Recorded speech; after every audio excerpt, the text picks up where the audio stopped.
कोटिकन्या महादानं तिलपर्वतकोटयः काञ्चनं शैलदानेन एकबिल्वं शिवार्पणम् काशीक्षेत्रनिवासं च कालभैरवदर्शनं प्रयागे माधवं दृष्ट्वा एकबिल्वं शिवार्पणम्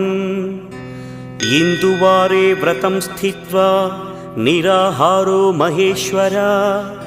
नक्तं हौष्यामि देवेश एकबिल्वं शिवार्पणम् रामलिङ्गप्रतिष्ठा च वैवाहिककृतं तथा तटाकादि च सन्तानम्